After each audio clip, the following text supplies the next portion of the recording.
Ce qui arrive est que, parce que c'est si commun, nous entendons si souvent des femmes étant abusées et nous lisons dans les papiers de femmes étant sexuellement violées, abusées dans leur maison ou assassinées, que nous avons tendance à le repousser. On se désensibilise.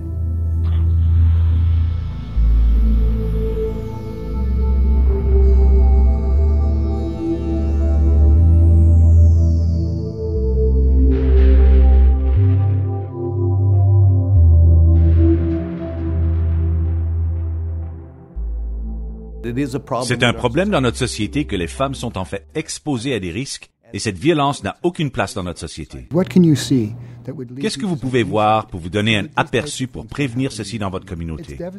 C'est accablant. Ces décès, ces pertes, pas seulement aux membres de famille, mais à la communauté en général. Novembre est le mois de sensibilisation et de prévention de la violence faite aux femmes dans la province de l'Ontario. Et ce que nous voulons faire est d'éclairer la violence faite aux femmes pour que chaque personne dans cette ville, dans cette province et dans ce pays porte une grande attention aux atrocités de la violence faite aux femmes. J'encouragerais les gens que s'ils sont conscients de la violence dans une famille ou si vous êtes une victime de violence, vous devez le signaler. Ce qui devrait être l'endroit le plus sûr pour une femme, sa maison, est l'endroit le plus dangereux pour les femmes. Les femmes avec qui j'ai travaillé dans le passé dans ces cas, elles ont l'impression qu'elles sont prisonnières et cela fait partie du problème. Mais je crois que c'est important pour nous de faire savoir à ceux qui luttent contre la violence et l'abus dans leur famille, dans leur lieu de travail, dans leur communauté, de savoir avant toute chose que la ville est là pour aider et aider avec tous ses partenaires. En fait, nous avons 4 femmes qui se sont fiées à des hommes dans leur vie et ces hommes ont pris leur vie. Et Vanessa Boll était une jeune fille de 17 ans, plein de vie, plein d'énergie, avec un bébé nouveau-né. Elle était vraiment très unique. Quand Vanessa est entrée dans une pièce, il était comme si sa présence remplirait cette pièce avec de la lumière. Il était très facile de s'entendre avec elle. Elle a touché le cœur de beaucoup de gens de beaucoup de différentes façons. Elle était très sociable. Elle serait la première à défendre quelqu'un si elle sentait qu'il était maltraité ou si c'était quelque chose qu'elle-même en ait cru. Elle était vraiment une combattante. Elle était très, très obstinée et elle retournait à l'école. Elle était une mère très dévouée à Angelina et elle était très compatissante et si obstinée que je crois vraiment qu'elle aurait fait des choses très magnifiques. Elle aura été une bonne mère. Elle était très, très précieuse. She was just very, very precious. Vaïda Blazevich était une jeune femme qui est venue de la Bosnie. Elle avait connu les atrocités du génocide. Elle est venue ici avec le stress post-traumatique. Elle était une très bonne personne. Si vous dites que vous aimez ses chaussures, elle vous donnerait ses chaussures. Si vous les aimez, prenez mes chaussures. C'est la sorte de personne qu'elle était. Elle était vraiment agréable. Elle est la meilleure maman dans le monde. Elle ne sait pas comment détester quelqu'un. Ensuite, nous nous sommes séparés. Elle est devenue une femme qui était anonyme parce qu'elle vivait dans les rues. Elle était sans abri depuis une période. Je ne crois pas que les gens lui aient donné le crédit qu'elle a mérité à cause de sa situation dans la vie à London, en Ontario. Et d'une manière ou d'une autre, certains ont écarté sa vie. Et donc, au lieu de la protéger, certains ont passé devant elle et ne lui ont pas donné l'attention qu'elle a méritée comme être humain. Elle avait 2 enfants qui l'ont tellement aimée et au moment de sa mort, ils ont trouvé toutes sortes de cadeaux destinés pour ses enfants qui n'ont jamais été livrés. Elle était une femme bien aimée et très manquée. C'est trop dur, toujours après 3 ans.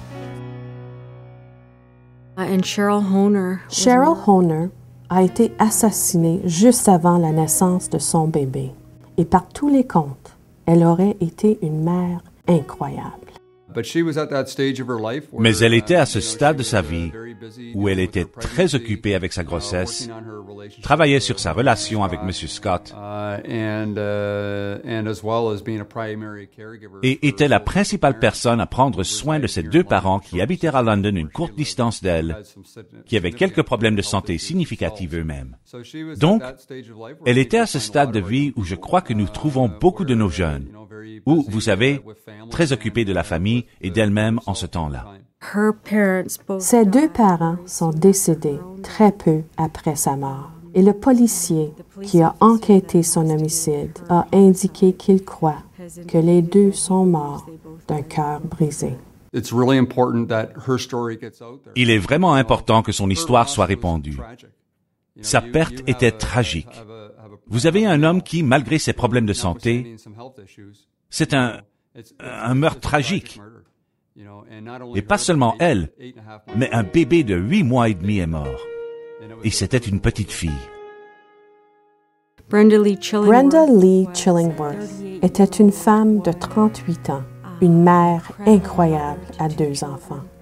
Ma mère était spéciale pour nous parce qu'elle était une mère magnifique.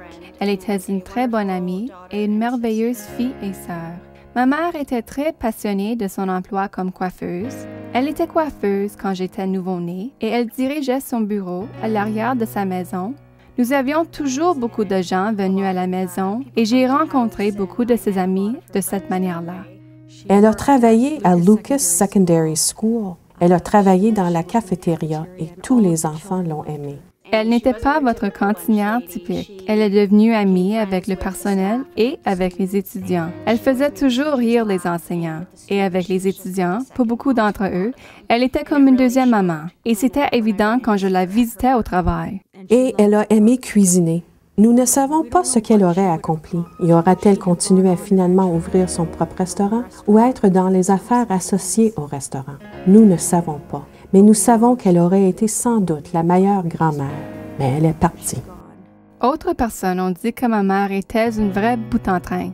Elle avait un sourire contagieux et un rire contagieux. Et tout le monde l'admirait. Elle était seulement environ 5 pieds 2, mais tout le monde l'a pris comme modèle. Elle était très amusante. Elle a écouté les gens et a aidé les gens quand on devait les aider. Elle est très manquée par beaucoup de gens. Donc, ceux-ci sont des êtres humains qui ont fait des contributions à la société et avaient beaucoup à donner et qui auraient continué à donner à cette société. Et beaucoup de membres de famille à qui nous avons parlé dans notre bureau m'ont dit que leur plus grande crainte est que ces femmes seront oubliées. Nous avons tous une responsabilité. Nous avons une responsabilité dans nos maisons pour enseigner à nos enfants. Nous avons une responsabilité dans la communauté. Comme hommes, nous devons prendre responsabilité pour la violence dans la famille et nous devons instruire d'autres hommes que ce n'est pas acceptable, qu'il y a d'autres façons de résoudre ces problèmes. Toutes les femmes sont potentiellement des victimes, n'importe si vous êtes bien instruit ou non, n'importe si vous êtes riche ou non, n'importe où vous vivez. Ça peut arriver dans n'importe quelle communauté, n'importe quel quartier. Il doit être résolu et essentiellement nous devons dire « pas ici, pas maintenant, pas jamais » et faire savoir qu'il y a ce sens d'attention et de compassion pour quelqu'un qui souffre chez eux, dans leur lieu de travail et dans la communauté. Que cette violence ne va pas être tolérée dans notre société et que les femmes ont des options plutôt que rester dans une situation très très difficile. C'est notre but ultime que toutes les femmes dans cette communauté ont un lieu sûr pour aller. Et ce lieu sûr est leur maison. Éclairer la violence faite aux femmes est une campagne importante. Le conseil pour mettre fin à la violence faite aux femmes, je pense, est une façon de motiver toute notre communauté et nos chefs de communauté et tous nos actionnaires pour dire qu'il y a quelque chose que nous pouvons faire. Non seulement pour sensibiliser les gens, mais, ce qui est plus important, pour assurer que l'attention, l'amour et la compassion est là pour ceux qui ont subi la violence.